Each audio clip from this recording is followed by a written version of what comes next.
Okay, so let's get into Toph Talks because as you do when you're a content creator, you're always scraping the bottom of the barrel. And what do I mean by the bottom of the barrel? That's right, you're looking at Twitter. What's popping off on Twitter? What are people doing on Twitter? You're going to comment on that. By the way, hi, YouTube. Chat say hi to YouTube. And people were talking on Twitter, rather, not YouTube. That's a different platform. People were talking on Twitter, who are your top 5 inspirations as a Melee player? And I was like, you know what? I could do a little list. But why would I do my list on Twitter when I can do it on Twitch and YouTube? So I thought I would talk about my 5 biggest inspirations as a player in Super Smash Bros. Melee. Some of them will not surprise you. Some of them might. Yeah, we're gonna do it. We're gonna do it live on Twitch. But before we go into it, we'll show you guys some of the lists people have already made. You'll notice here, I responded to Yappy. Yappy made a list of the 5 most influential players. Yappy, if you guys don't know who Yappy is, legendary Falcon player from the Netherlands. Really, really crazy movement. If you guys never watched, if you watched in 2015, 2016, he went to some American tournaments. I believe he went to a New York tournament where they did a Falcon Ditto round robin, and he got to play against, S2J and Wizrobe, and it was like a really, really fun seeing his really platform movement, heavy play style, a lot of really crazy wall jump tech, a lot of kind of like, if, and this was before None existed, so he was kind of like he didn't combo like None, but he definitely moved and grooved like None. Insane movement. So he listed the top 5 influential players to his playstyle, and he kind of predates None, but he listed Silent Spectre, of course, Amsa, another great player for the Netherlands, Axe, S2J, and Scar's combo videos. And of course, I had to respond, why couldn't you just say Scar? I feel like he's trying to say something, or I wasn't really sure why he had to specifically say Scar combo video. I feel like you could just say Scar, right? You could just say Scar is one of the top 5 influential players. You don't have to say, oh, love him when he's in combo videos. You could just say, you know what I mean? You don't have to put that extra layer of feels like shade. I don't really know what's going on there. But anyway, maybe they don't have those sorts of concepts as fleshed out in the EU community. But I just wondering why he had to really, Scar's combo videos. Fuck him as a tournament player, really, really pathetic neutral game, really pathetic, tournament performances, but great combo videos, which I thought was pretty funny. But anyway, whatever. It's not about that. Extra weird because it's in the middle. Yeah, maybe you put it in the middle so it wouldn't stand out. You know what I mean? Because if you put it last, it would stand out.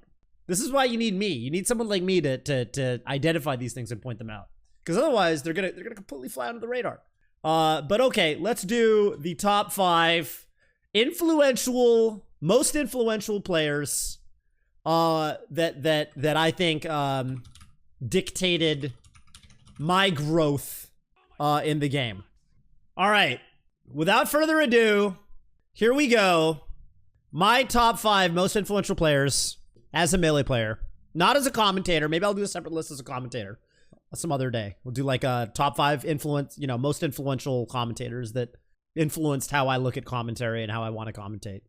Number 1 most influential player is Mango. Did that look good? How did that look?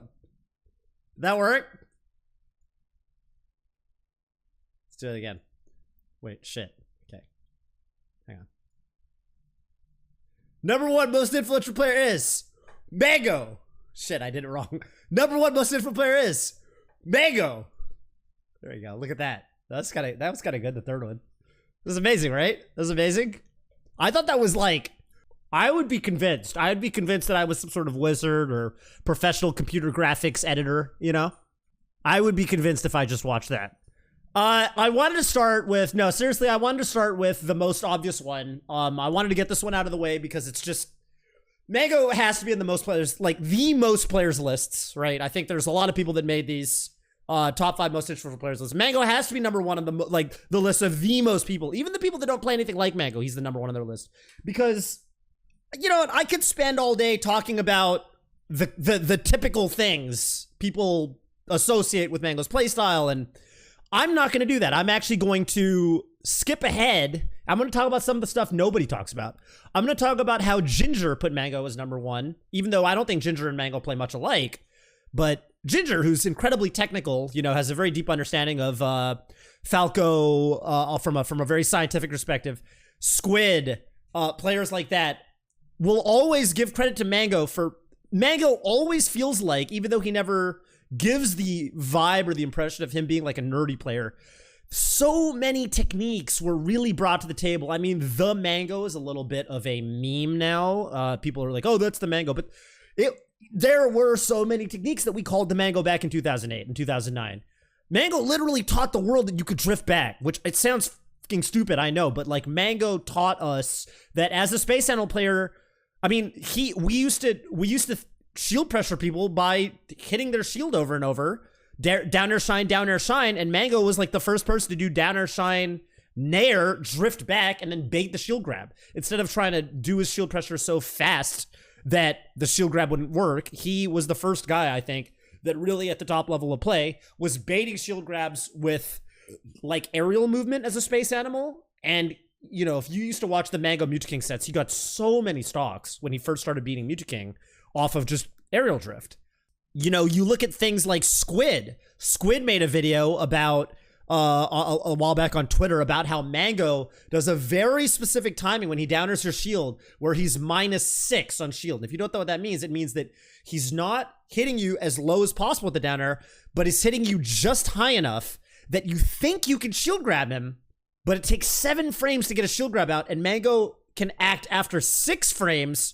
So he downer you. It really looks like you should be able to shield grab him, but he's able to shine you 1 frame before your shield grab comes out because it takes 7 frames to shield grab, and he'd be exactly -6. And, you know, it's all feel, right? It's all feel, I think, with Mango. I don't think he literally knows that it's -6, but there were, like, even as a nerd, there are so many techniques, so many little situations where, I mean, I could go on and on and on. Mango would have, like, a very...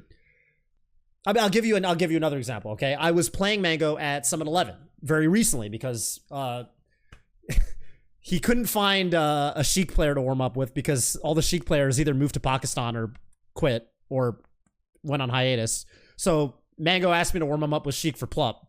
And I was playing Mango with Plup, not with Plup. I was playing Mango with Sheik, and he kept punishing me off of tech situations with running shine up smash, running shine short up air. He would actually set up, because Sheik is such a long tech roll. I never thought of this, right?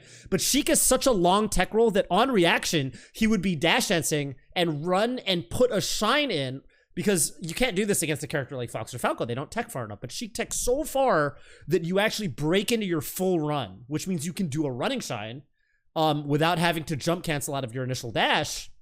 And he'd be doing shine up smash and shine up air and shine nair off of tech situations.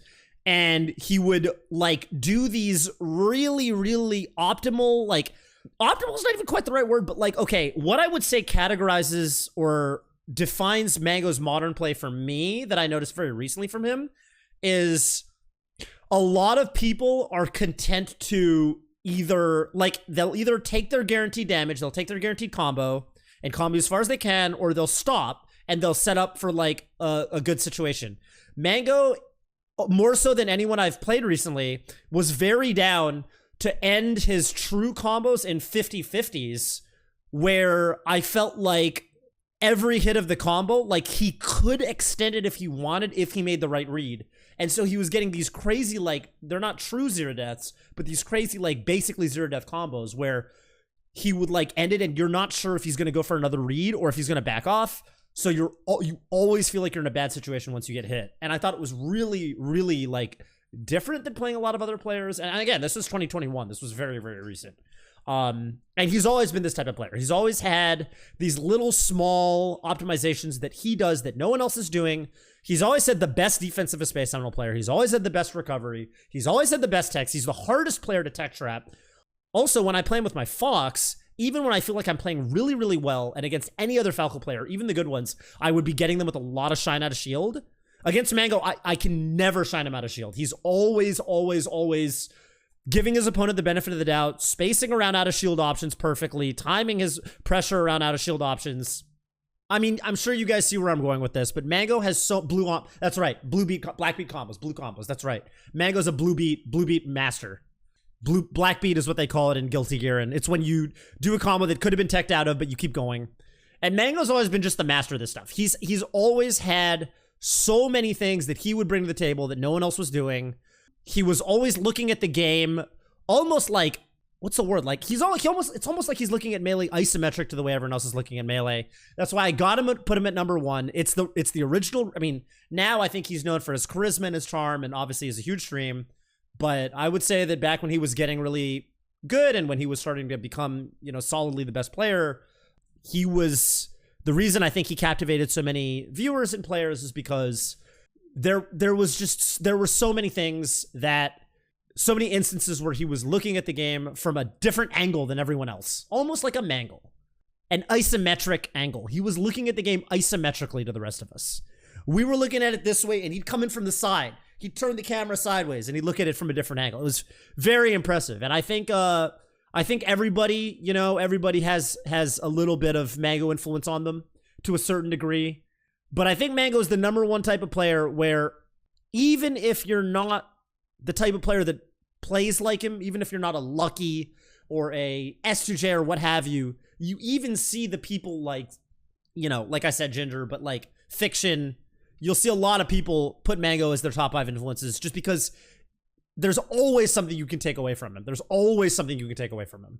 And yeah, I mean, that's a big part of the reason he's such a beloved player. Let me know if you guys agree with that. As I pull up my number 2 player that I think influenced me a lot, it's Zoo. That's right. Zoo's going to be number 2 on the list. Now, of course, I am primarily talking about his Falco, because I knew him for many years as a Falco player, as a Space Animal player. But now he's a Marth. That's fine. You're allowed to become a Marth. I think that's totally legit. But Zoo is going to be the number 2 player for me, and I'll talk a little bit about why. So Zoo, when I started playing, I was actually a Fox Falco dual main. This was 2009. I didn't drop Falco until 2010. That's a story for another time. The reason I dropped Falco was because I went to Japan. I'll probably do another Toph Talk on it. Stay tuned for a future iteration of Toph Talks when I tell you how I learned to hate Falco and stop dual maining. But 2008, 2009, I was literally a Fox Falco dual main. Now, Zoo, to me, he's always had a very control-based playstyle.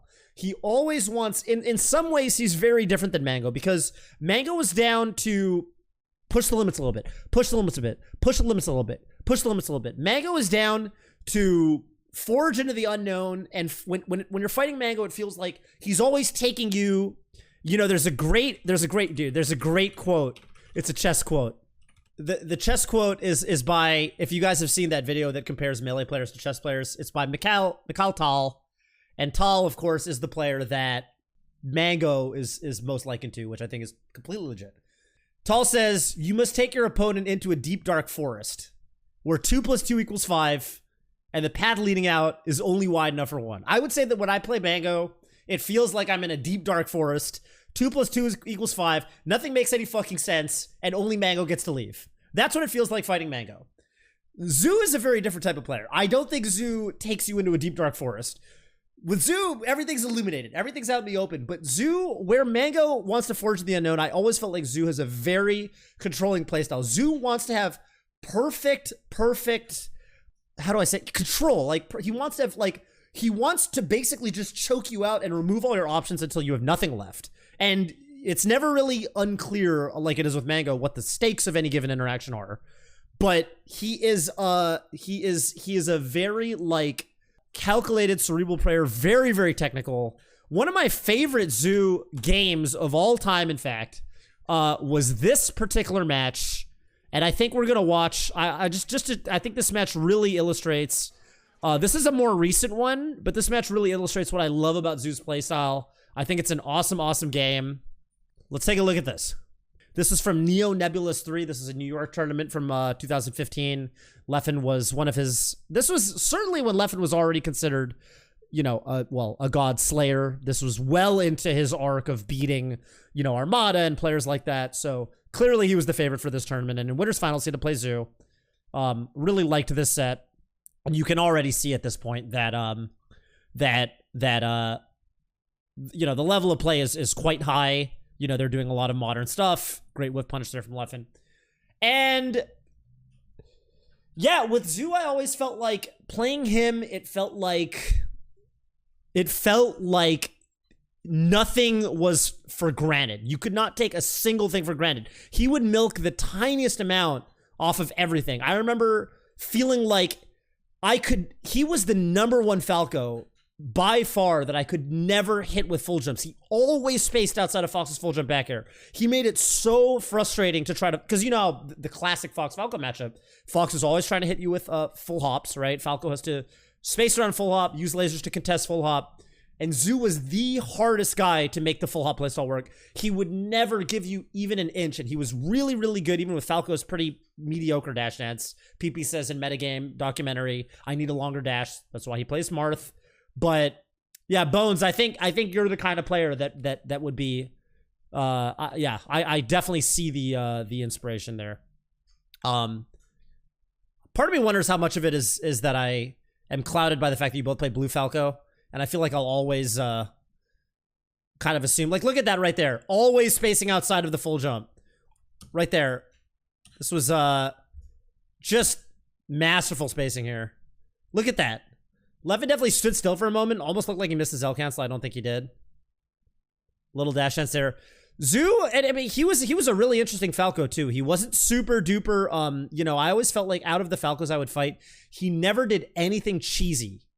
Now, of course, I'm not sitting here saying that, you know, I'm using the word cheesy liberally here. You know, the way people talk about cheesy Falco play, whatever, crouch cancel shine, you know, all this like up tilt spam stuff like that. Zoo never felt, almost reminds me of Zayn in a way, where whenever I tell Zayn, like, you know, maybe you should do a little bit more cheesy stuff, Zayn's like, I don't want to do that. It feels like I'm banking on my opponent playing bad, and if I want to win the tournament, they're not going to play bad. It's not going to work on Mango. I don't want to do it against anybody. Zoo would never, almost to a fault, Zoo would never do anything cheesy. He just wasn't down with it. You know, he was more of like, you know, a lot of Falcons will go for like wake up shine, right? Zoo was always like wake up dash back laser. Wake up dash back laser. Very like always giving the opponent like the maximum credit. Very, very serious player. Very like, you know, just a play style that I think, I mean, yeah, again, it's almost to a fault. I feel like, you know, Mango knows there are times when you have to get a little bit, you got to get a little bit down and dirty. Zoo's never down and dirty, but I really admire that about his playstyle too. Had to be a nice little double jump there. Look at the dash dance. Even though he's playing Falco against a character with a much stronger dash. Leffen gets battlefield here. We're going to the last stock. Laser grab. Coming down for the top platform. This is game 1 of the set, mind you. Game 1 of Winners Finals. It's risky double jump downer there. Leffen doesn't quite get the edge guard. Zoo does a pretty solid up B. I love that turnaround laser when he realizes he's not going to get the tech chase.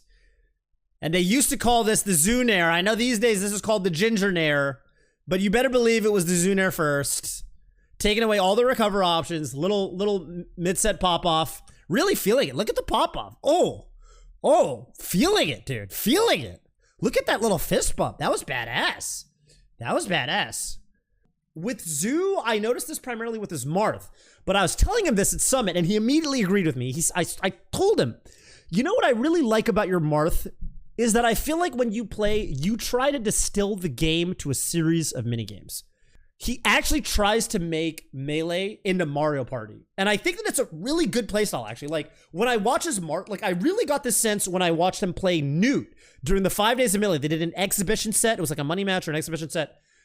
Newt went up 2-0, and then Zoo brought the set back 3 games in a row and won 3-2. And I really get the sense that, like, he is down to lose neutral in an insignificant manner or a harmless manner as long as it takes for him to get his big opening. Almost very Gatsu-like, where he wants his big opening, and then he's going to beat the shit out of you. And very much a player who you play him, you know, like, it's the most obvious in Falco versus Marth. Watch him in any modern set he plays versus a Falco as his Marth. He will crouch and he will just look for power shield grabs. He will basically say, okay, this is what's going on.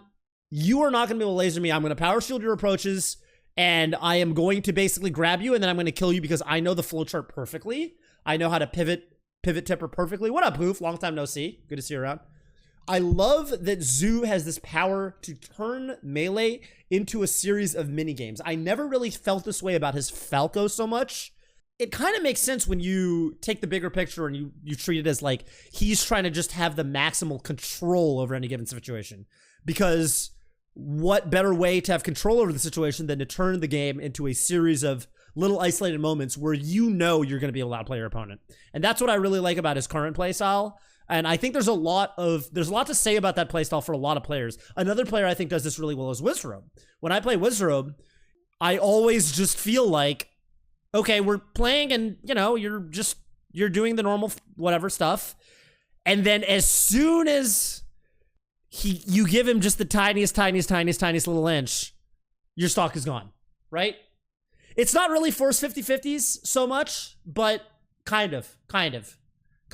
Forced 50-50s, I think, refers a little bit more to like situations where you have to block or situations where you're waking up. In this case, I almost feel like it's more about the neutral and more about the actual punish once he gets a grab. But I think it's a really good way to improve. Like if you're ever stuck in improving, take some situations that you feel like, okay, if I got really, really proficient at this, I'm going to be able to just beat the shit out of you. I don't care who you are. Once I have you in my hands, you're just any other Fox. You're any other Falco. You're any other Captain Falcon, right? Really, really good way, I think, to get good at the game. You can literally do this up until you're a top player, right? So Zoo is going to be my number 2. Number 3, maybe this is going to be a name that some of you guys are going to recognize. Maybe some of you guys are going to be a little bit confused here. You're going to say, who's this? What's going on with this player? But I got to give it to my man, Kirby-Kaze. Kirby-Kaze is my number 3. This is my first non-spacey player that I've got. I've always told you guys that I have a little bit of a chic soul. I look at the game a lot in terms of, I almost feel like I look at the game the way a chic player does. I like to take the game. Maybe it's, you know what it is? It's honestly, it might be the Zoo with the mini game aspect, right? I like to take the game and I like to say, okay, I don't care who you are. I know for a fact that if I get a knockdown here and if I tech chase you properly, you're going to die.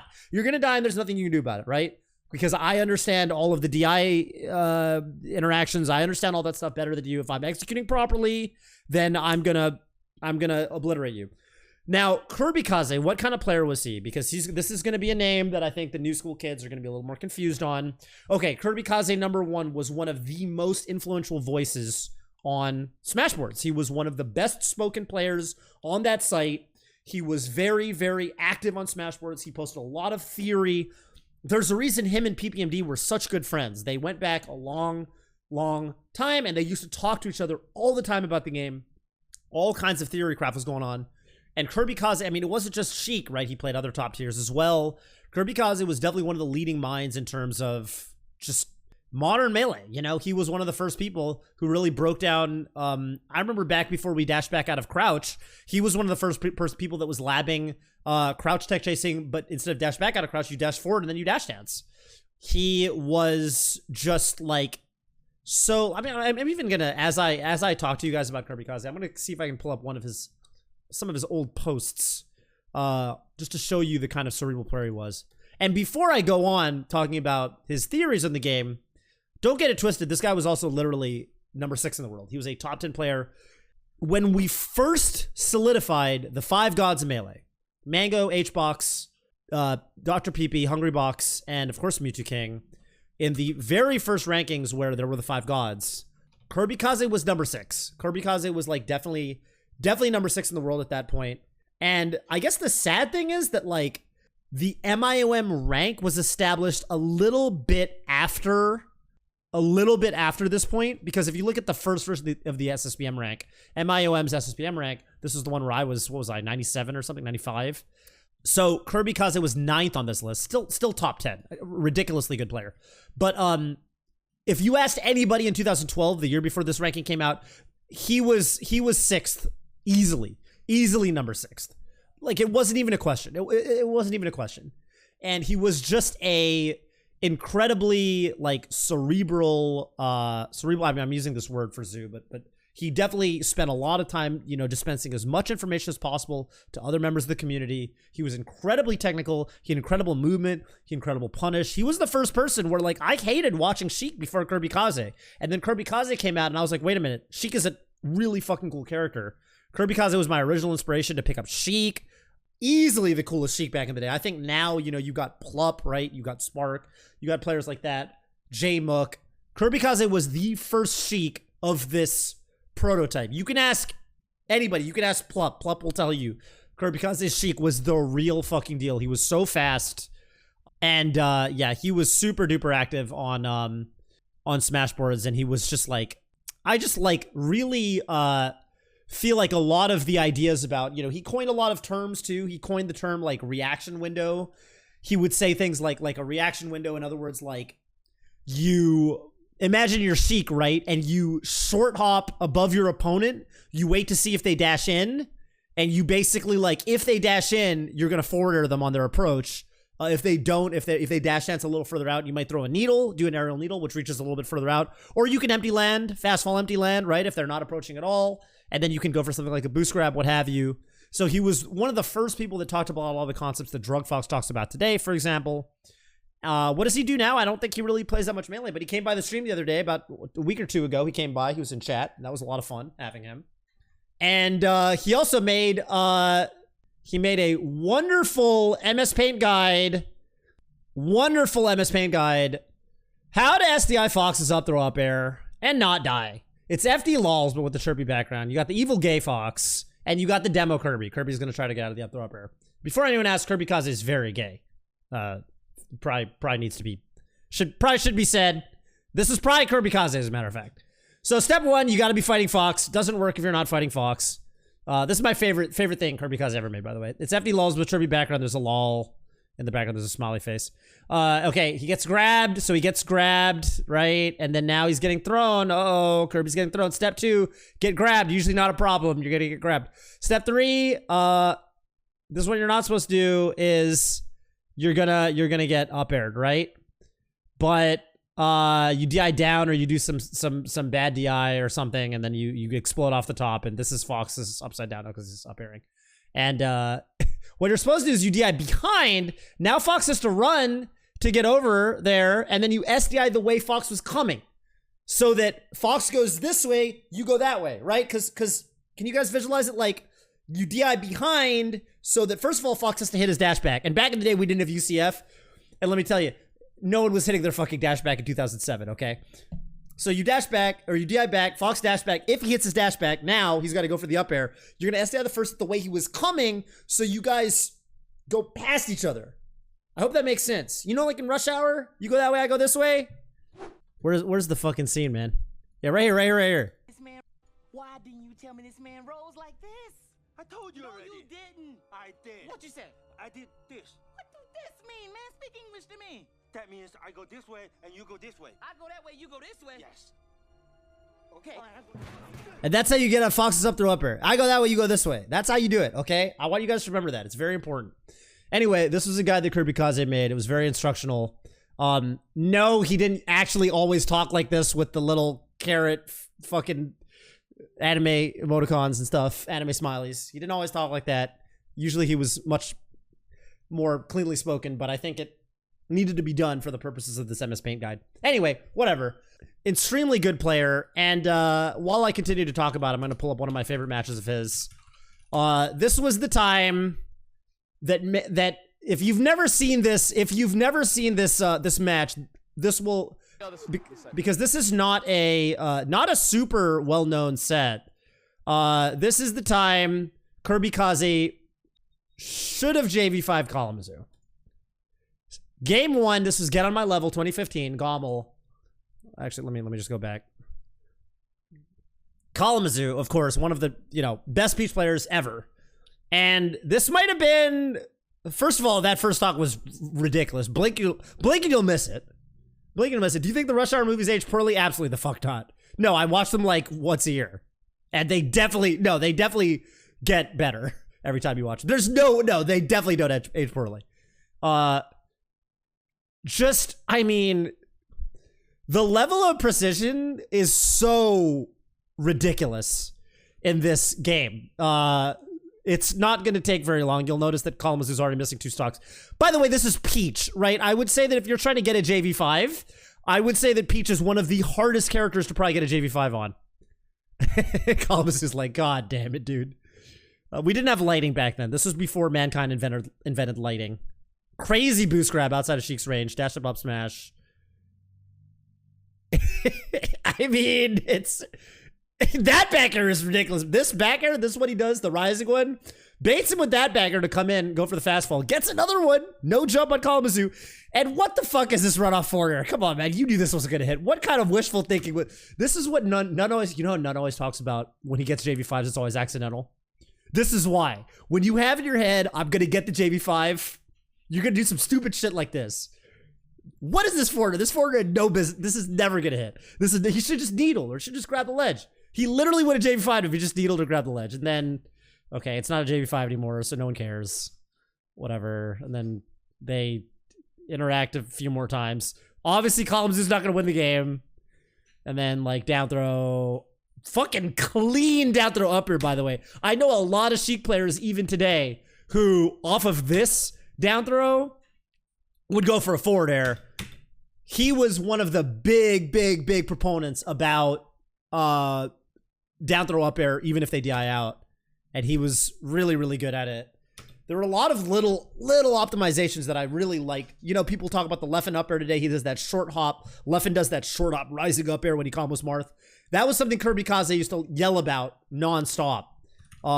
If I look up Kirby Kaze Voodoo Jin, is it going to come up? There was a set where he played Voodoo Jin, and he was destroying him with these rising short hop up airs. I think this might have been the set. We'll just watch a little bit. Look at that, right there. Look at that. You see that? What'd I tell you? Look at this. The only Sheik that's doing this today is Leffen. Mind you, this was 2012. This was 2012. This was 2012 and no one's doing this shit today. If you guys, like, you know, don't take my word for it, right? Don't take this guy was so ahead of his time. He was so ahead of his time. The only Sheik that does this thing is fucking Leffen. He was absolutely a trailblazer. Just super optimal.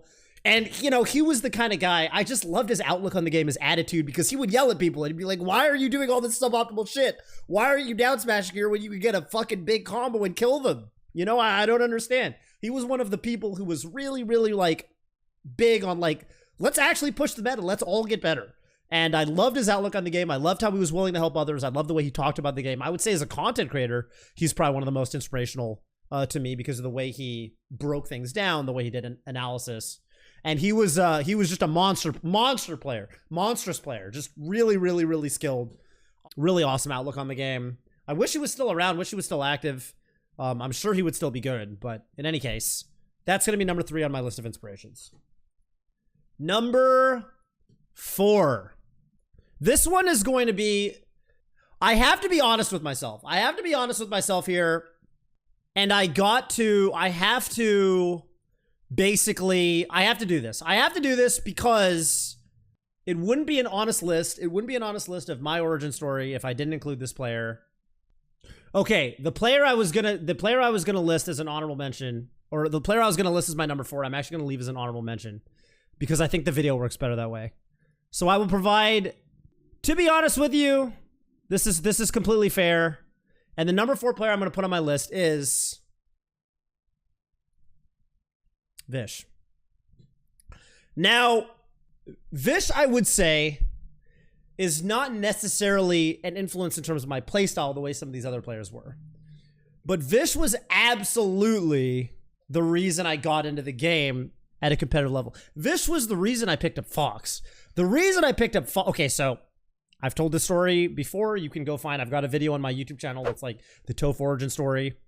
I started playing Melee, and when I started playing Smash at the University of Washington, the 2 best players on campus were Vish and another Falcon player that goes by Emel. And Emel, aka Stefan, as I always called him by his name, Stefan, They were both Falcon players. And when I went to my first tournament, they had a Game 5 Grand Finals. My first tournament, this was on campus. This was a college tournament. I played Falco back then. I remember one of my first matches I had to play against a Sheik, and I SD'd by wave dashing off the ledge, and I thought to myself, oh my god, I'm such a bad player. This is so embarrassing. I SD'd by wave dashing and missing my wave dash input and air dodging off the side.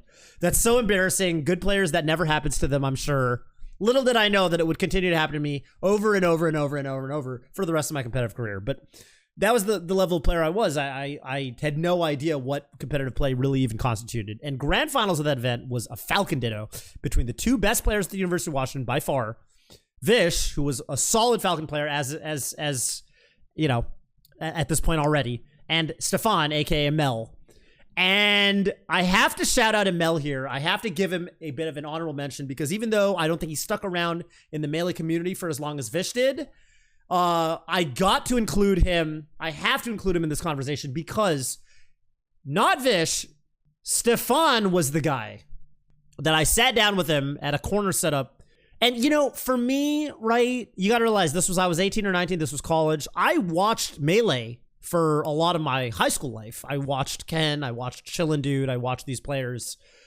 I knew that competitive Melee was a thing, but, like, I didn't know any advanced techniques. I didn't really know how to execute them. It wasn't as clear how to practice these techniques or how to learn them. I wasn't even sure where the competitive scene was. So I never really thought that I could be a strong competitive player to any degree, right? And Stefan, aka Mel, was the first guy where we sat down at a setup and he actually showed me, hey, here's how you shuffle. Here's how you short up laser. Here's how you like wave dash and use it, you know, actually apply it. You don't just wave dash for shits and giggles. This is what you can actually do with the wave dash. Here's how you tech chase. He actually showed me some very simple advanced techniques.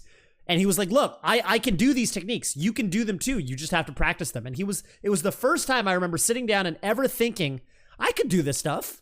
I don't have to just be a spectator. I could actually be a competitor. I could be a player. That's Stefan, and that's how he influenced me. Literally the first guy that showed me I could do advanced techniques. Vish, on the other hand, you know, they played an awesome grand finals. You can actually still find that set on YouTube to this day. I'm going to let one of the matches, I just found it on YouTube. I'm going to let one of those matches play. But here is Vish versus Stefan, Falcon versus Falcon on our friend Andy's channel. 77 views on YouTube. I'll give it a like.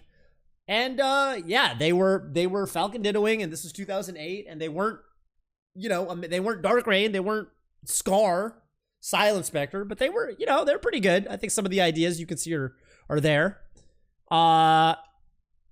And yeah, it was super hype. Like, this was a 200-person all-student tournament. We were crowded around a projector in one of the dorms. Actually, we got a pretty big room. Sick niche right there. No commentary, of course. We had no idea what commentary was back then. And this was the first time I ever felt like, holy shit, I need to be a part of this community. This is so sick. Vish, by the way, being a Falcon player, he was the reason I learned Fox. The reason I wanted to pick a look at that. Up throw chain grab. Back air, gets the reverse back air, unfortunately. Looking to beta roll, doesn't get the roll that he's looking for. Up throw, back air again. You know, there's some good stuff in here, for sure. Vish was the reason I learned Fox. The reason, this is Andy the Samus player, that's correct. This is the same, one and the same, Andy the Samus player. Vish is like a Falcon player at this point, right? This is the summer of 2008. I went home for summer break, and I thought to myself, I'm going to learn how to play Fox so that I can wave shine him across the stage and kill him with the shine spike. That was my sole motivation in learning Fox at first. I wanted to wave shine Vish across the level. And I did, many times. Many times I would wave shine Vish across the level. I would say I succeeded in my goal. But the reason the goal exists in the first place was because Vish played Captain Falcon, and I wanted to come back from my summer break, and I didn't want him to know I was practicing Fox. I wanted to come back from summer break and be like, check it out, I play Fox now, and then wave shot him across the stage and kill him. And I did, and it was fucking funny. So Vish is going to be my number 4. Had a lot of good times in college with these guys. Really happy that Vish is still part of the scene. What happened to Stefan, aka Mal, aka Mel? I think usually it's E-M-E-L, but sometimes he would change the vowel. Well, he kind of stopped playing Melee for the most part, and he became a really jacked rock climber dude. He's always posting photos of himself on Facebook. He's like one of these like shredded 200-pound all muscle guys, and he goes like, he does outdoor bouldering, and he does like V10s and V11s and V12s. You know, he's like one of those like super hardcore rock climber. You know what I mean? Was there a point where Vish wasn't a Falcon main? He was a multi-main. He mained at this point. He mained Falcon, but he was kind of a Fox main for a while, and he was kind of a Puff player as well. And so there's a period where he was Falcon Fox, there's a period where he was Falcon Puff, there's a period where he was kind of playing all three, and then he eventually just kind of settled on Falcon and decided he would just solo main Falcon. I think he always had the most fun with the character, but there was a lot of Vish Fox in tournament, a lot of Vish Jigglypuff. Yeah, it was just, you know, just an honor and a pleasure to get to come up in the Smash community with these guys. Also, just one of the most positive people I know. Always really love Vish's outlook on things. Really, really energetic, you know, positive, you know, I mean, what, you don't, you know, it's not like you guys need any introduction to Vish, obviously, at this point. He's such a well-known commentator. But yeah, he's fucking awesome. And, looks like Stefan actually wins this game 4, takes this set to a game 5. Vish does end up winning this tournament, but you guys can go find the rest of the footage if you want, as I do. My number 5, and I think it should be pretty obvious who my number 5 is.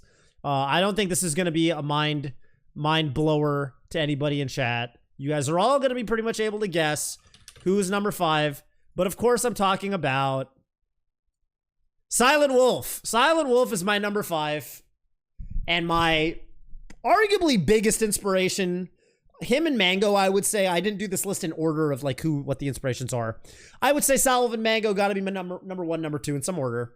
And you know, for me, I just think that like, okay, so with Silent Wolf, especially when I was coming up, there were so many ways that he influenced me. Now, one of those ways was as a just in terms of playstyle, right? Like I always thought that, I mean, you guys saw it. We saw the Adventures of East Coast Scar earlier on stream, and they talked about Silent Wolf like he was just all tech skill, no brains, which was totally not true, by the way. Incredibly, I think maybe at the beginning that was true because he was the type of player, he actually said in an interview, my goal is not to become the best player. My goal is to become the most technical player. And I would say he succeeded. But then, you know, he started competing and really working to prove himself at the national level. And he did. He was eventually ranked in the top, well, I think he was 11th. I think he got ranked 11th at his peak when he was like sponsored and all this stuff. And he was an incredible player, really just a trailblazer in several matchups. As I pull up one of his obviously most famous, sets right now. Of course, Silent versus Mewtwo King. He was actually had a positive record against Mewtwo King in tournament sets, which was just ridiculous. Absolutely unheard of at the time. I guess this was one of the sets where Mewtwo King was actually playing. Yeah, we gotta get Mewtwo King on the Marth. Silent Wolf was one of the best foxes, I would say, by the way, against against Marth and Sheik. Let's go to this Pokemon Stadium game. And yeah, I mean, I think that in a lot of ways, he was, you know, we were talking about him on Radio Melee with PP, and PP was also saying PP loved Silent Wolf's playstyle. PP was saying that, like, you know, with Silent Wolf, he was super duper, like, also control based, but not in the way that he wanted 100% control over all the variables. Silent Wolf was actually very interesting because he had a lot of player reads, and he would say things like, you know, against Bladewise, in this situation, you just got to do one extra little dash dance because he's always going to commit here. Against Leffen, there's a really great moment against Leffen. I guess I'll pull it up real quick. Silent Wolf Leffen from EVO when they won at EVO. I think I mentioned this on stream before this exact moment, but he was going for an edge guard against Leffen. This is when he beat Leffen at EVO, and I think it's in this last game where he gets him off. I think it's the game-winning edge guard. I think. No, it's not the game-winning edge guard. It might be the game-winning edge guard for game 1. How does game 1 end? Might be the game-winning edge guard for game 1. Yeah, this is a perfect example. And you see he goes for it. He actually whiffs it. I know he gets it later in the set too. Here he actually goes for it and whiffs it. I think he gets it, might have gotten it here. But he has this read on Leffen's recovery. Not specifically Leffen's recovery, but he says, I remember we talked about this after the set. You see, he almost makes this crazy comeback. Like he's down, he's down a bunch. Obviously, he's down a bunch of stocks to Leffen here in game 1. Crazy edge guard there, by the way. Doesn't get that edge guard. Brings it to last stock. Nice nair. And he needs a big opening here. Is he going to get it? This was already, again, Leffen's already solidifying himself as an incredible player at this point. Looking for the drill grab. Shorten. You see a little bit of spaghetti from Leffen. Just trying to close the game out. And right here, big opening. But he gets the wrong nair. Weak head of the back air. Crazy ledge dash jump shine. Incredible gallon on that. Looking to wall him out. Gets the shield grab, up throw back air. And this is the situation we're talking about. This is a classic example of like what Silent Wolf like was to me. Like he had a lot of these types of things. And he was telling me like, when I edge guard foxes and they up B at this specific location right here, I've noticed that every fox, if I double jump way high, they go straight. They always go straight. They come straight ahead and they, I guess, try to burn you as you're descending from the double jump or something like that. They don't take the ledge. They go straight. And as you can see, he actually gets the read on Leffen, but he fast falls a little early. And see, as you can see, he lands before he actually is able to hit Leffen with the backer. That would have closed game 1 out. I think he gets this edge guard later in the set. I'm not going to pour through the whole set to look. But he had a million of these little player-specific or like situation-specific reads where he was like, no, a lot of players in this spot will do this thing. And even though I know it's not guaranteed, obviously there's no reason Leffen has to go straight here. I just know that a lot of foxes will go straight when I do this double jump. In a lot of ways, this actually reminds me of None, actually. None is the type of player that has a million little situations where he'll go for stuff like this. None is like, he is the gentleman and then read your roll because he knows everyone likes to buffer roll after gentleman. Silent Wolf was a player that had a lot of these, but when you couple those sorts of like situation-specific reads with really crazy tech skill that was for the most part ahead of the curve, you got a really scary combination as a player. And he was also, the kind of guy that was very, very like good at explaining kind of what he was doing. He was very like, obviously he was from an execution standpoint, one of the best foxes on sticks. But I think like the way he looked at the game was just really, really intelligent. The way he looked at matchups, he was always a big believer in Fox is the best character in the tier list. And like his play, I think, really showed it because he was down to use these situation specific reads, even in matchups where a lot of other foxes really hated playing the matchup, like Marth. The reason I think he was so good against Marth was he was so ahead of the curve in terms of. So Hax is an interesting comparison, right? Because I think he differs from Hax in that Hax actually just wanted to have his character win the interaction. Like Hax asserted that Fox always comes out on top of the interaction. Silent is a little bit different. He's not saying I'm gonna use my frame data and my shine to always edge you out in every single interaction. With Silent, it was more that he knew all these little tidbits about what players like to do in different spots.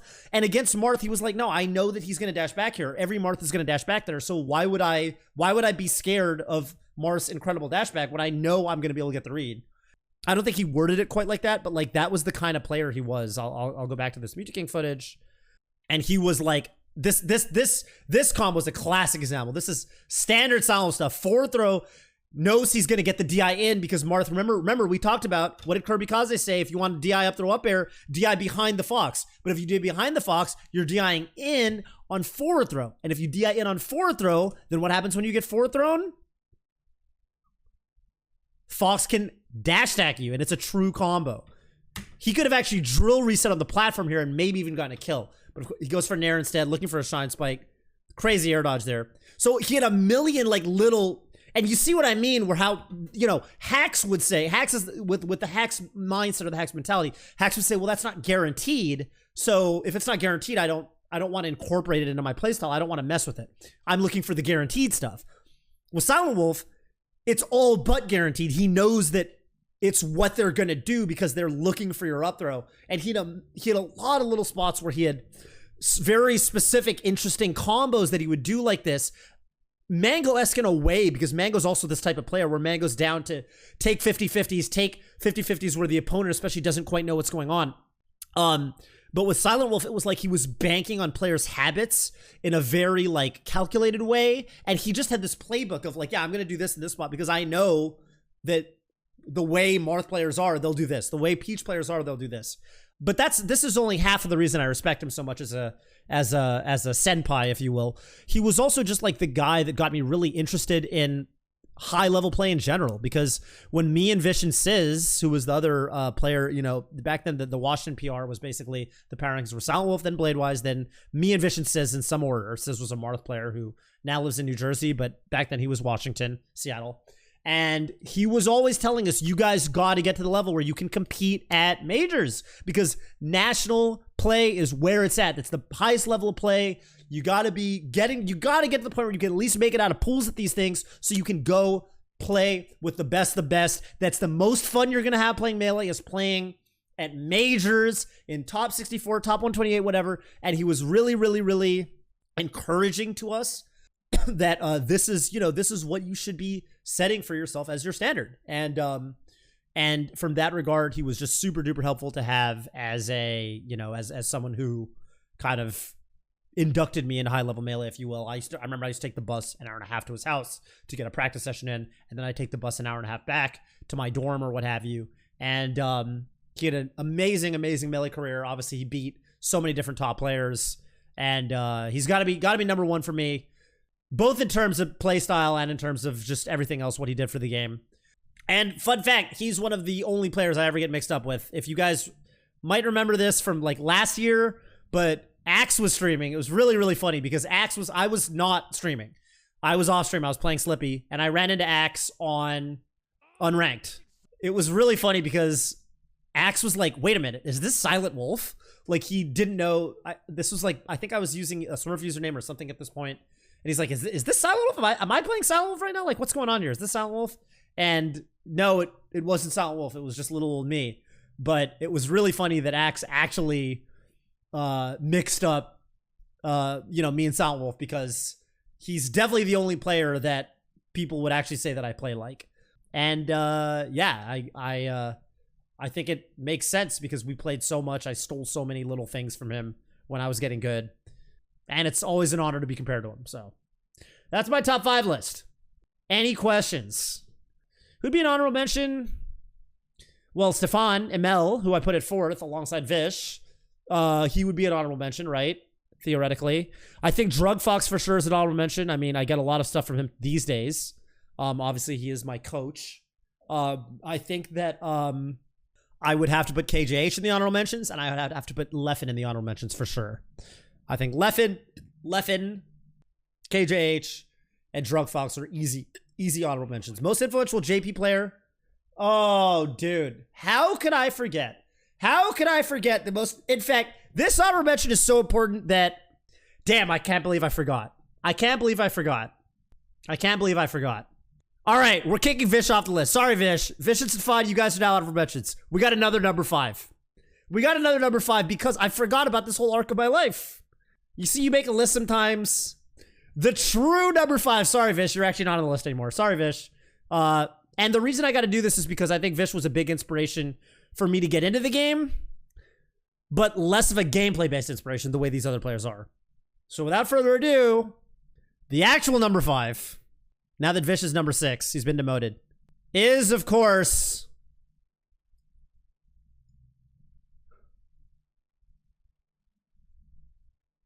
Koto. But who is Koto? No one knows Koto. That's what he changed his username to. What was he known by at first? What was he known by before he was Koto? That's right. I am referring to, of course, Thunders. Now, you may know Thunders as the inventor of the Thunders combo, which is where Fox does a shine, wave dashes forward, and jabs Fox to get him to wake up. And, and then you can jab Reset Common from there. We all call it the Thunders combo. Thunders was a old school legend, but he's also a very new school player. I actually heard he lives in America now. I DM'd him last year. I think he lives in like Ohio or some shit now. He does like process manufacturing. He lives in America now, which is crazy. I wonder if he'll ever go to a tournament. In any case, We played a lot when I went to Japan, and he was definitely my mentor in a lot of ways. Had a lot of good times with the dude. I helped him move. He bought a house for the first time, and I was one of the people that helped him move, and then we made yakisoba together for 15 other Smash players that helped us, or that helped him move into this new house. He was extremely technical, but he also had a lot of techniques. Let me show you, in fact, because I think the only way that I'm going to do this one justice is by showing you some of the techniques that he actually taught me about. So, some techniques that I learned from Thunders. First of all, I was really impressed by this shit. If I go to Training Lab, he was the first Fox that ever did this to me. His neutral game was so fucking good. I remember he did this thing where, like, we were, you know, in Fox Dittos, you'll, like, dash dance, right? And then you're looking for the dash dance. Sorry, I can't actually play unless I'm playing. You look for, like, the dash dance grab, right? And then you might go in with, like, an overshoot or something like that.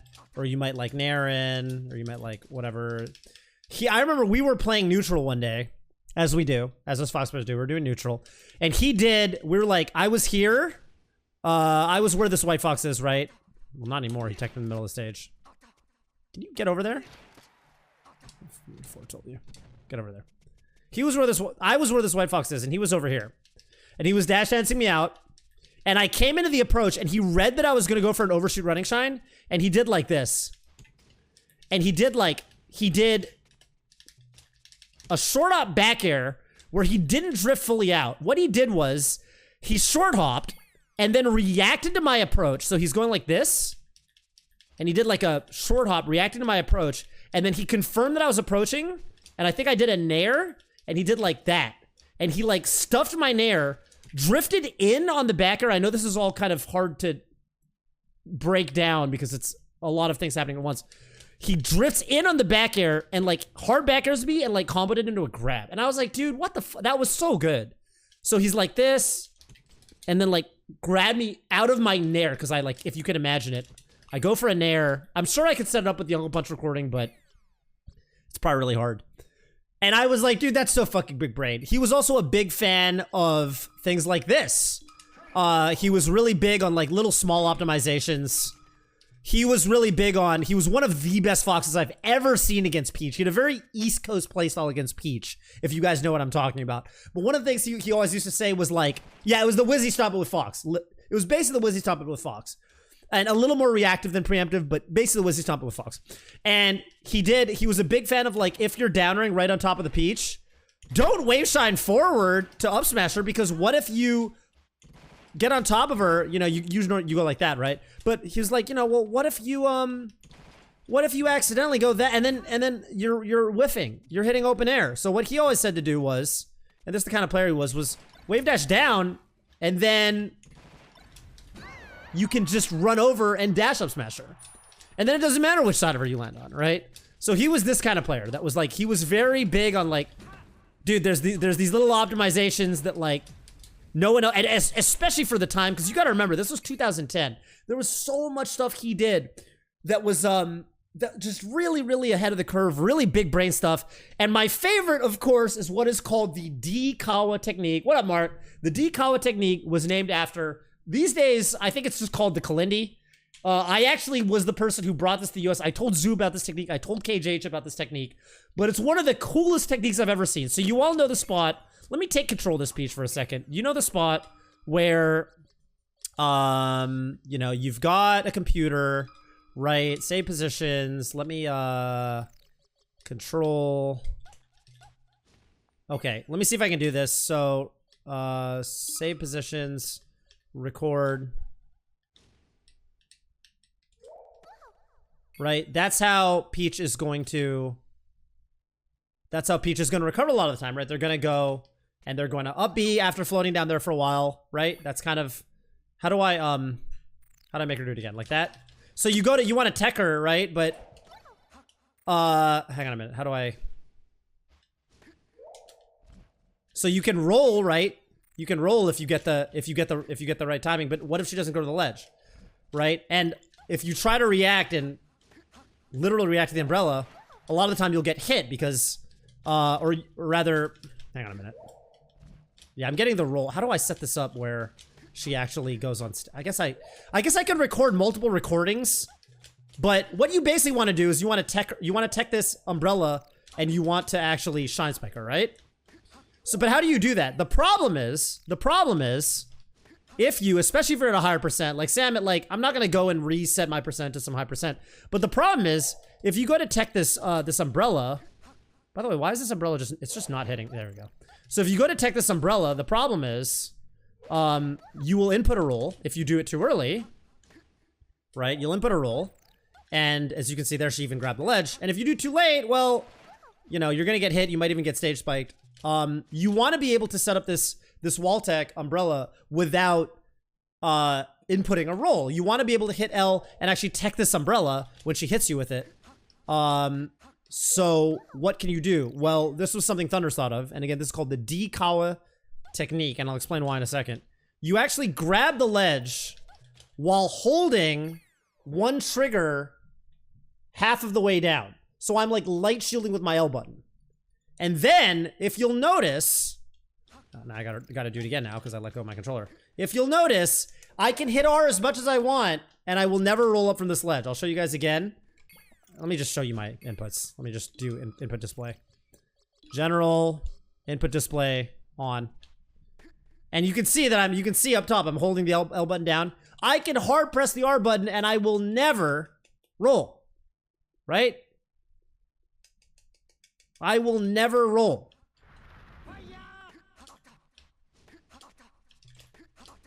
Ugly ledge dashes right now. So what does this let me do? Well, hang on a minute. Now that I'm never gonna roll, do I have to be at a high percent for this to work? Maybe I do have to be at a higher percent. The idea is you grab the ledge while holding L. Maybe I have to. Maybe this isn't valid at 0, because I don't get... Maybe if I hold... Why is this so hard to demonstrate? Maybe I set up the umbrella wrong. How do I show this? I'm trying to, like, DI it now. Let me see if me putting my percent a little bit higher helps. Put myself at, like...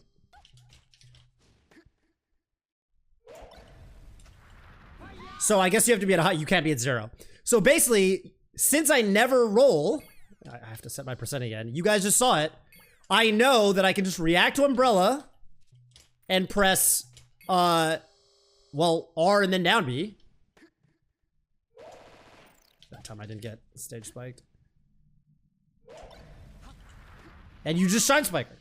And there's actually nothing she can do. Now, obviously I recorded this where the peach goes to the ledge. She could go to the stage and then roll wouldn't work because, well, they're going on the stage. You're not going to hedgehog them. But with this setup, it will cover every single recovery she can basically do from that spot. Because whether she goes to the stage or not, you're gonna shine spike her mid umbrella. Because there's nothing she can really do about it. I didn't set my percent. And I think this setup is so fucking sick. The fact that I learned about this in 2000, I don't know why I have to. Seems like sometimes I don't get the tech. She like sends me at the wrong. Maybe I recorded the thing wrong. I have no idea. Oops. There it was. Yeah. So it's a really fucking cool technique. It's very useful.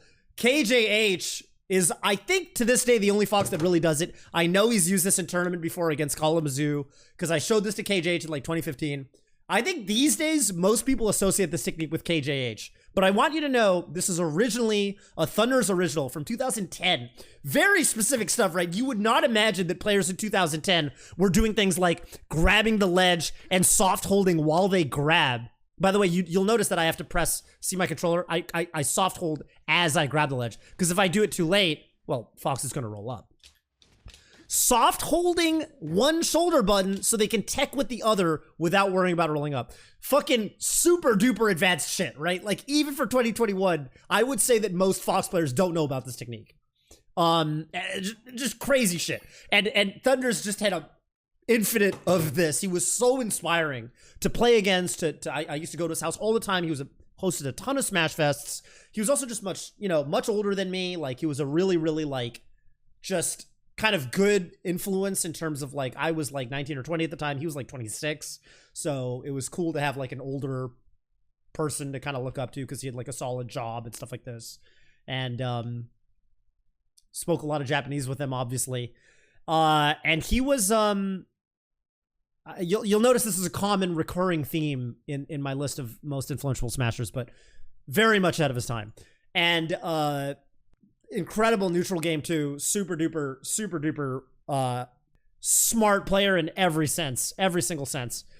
One thing I will say is, hey, why is the technique called Dikawa technique? Let me just explain this, because I think it's not right to show this technique off on Twitch/YouTube and not actually explain why the fuck the technique is called what it's called. It is called the Dikawa technique because there was a Peach player we used to play with named D2. Now, D2 loved Peach. He was the kind of Peach player that he just loved Peach. He had Peach paraphernalia, he had Peach collectibles. He loved Princess Peach not just as a Melee character, but as a Mario character. He loved Peach, and his dream was to one day, as I recall, come to America and... Well, he used to always lament that in Japan they don't have blonde girls. They don't have blonde women. He was very sad about that, so take that as you will. Anyway, my man, very sad. No blondes in Japan, but he loved Princess Peach, right? And D2, he was one of Thunder. He was very good player. Don't get me wrong, but he was one of Thunder's punching bags. Koto, aka Thunders, used to beat the shit out of D2 in Fox Peach for hours, and it was bad. And there were a lot of instances where Thunders would do this shit and he would say, D2 kawaiso. Kawaiso, if you know any Japanese, kawaiso means like, you poor thing. So D2 kawaiso means D2, you poor thing. And he would do this edge guard and he'd grab the ledge and he'd go, D2 kawaiso there, you know. And basically just like, you poor little guy, man. I'm just beating you so bad. And that got shortened to D-kawa. D2 kawaiso became D-kawa. So this is called the D-kawa edge guard, in honor of D2, the Peach player, who was probably the only Peach player besides, I guess, Eddie Peach's Kalini played with, so maybe Kalamazoo, that ever were on the receiving end of this technique. And you can imagine, especially for back then, like, Thunders was also like, he was the kind of guy, like, he was so sick, but he was also super down to play lame in matchups where he knew he could play lame and get away with it. So like against Peach, he's laser capping him and like laughing his ass off the whole time, like roasting him, like, ha, you'll never catch me, as he's shooting double lasers, And it was bad. It was bad. And I remember like watching these sessions and I was just like, dude, I gotta get on this level one day. This is crazy. This guy's he's so dominant. And it was fucking great getting to watch him and getting to learn from him. So, anyway, yeah, that was that. He's got to be on my top 5 for sure. There's just no way I leave him out. So he's definitely on my top 5. I think my top 5 officially is gonna be Mango. What was it? Mango, Zoo, Kirby Kaze, Silent Wolf, and Thunders, aka Koto. Although Vish and Stefan are gonna be runners up, honorable mentions, and that's gonna be that.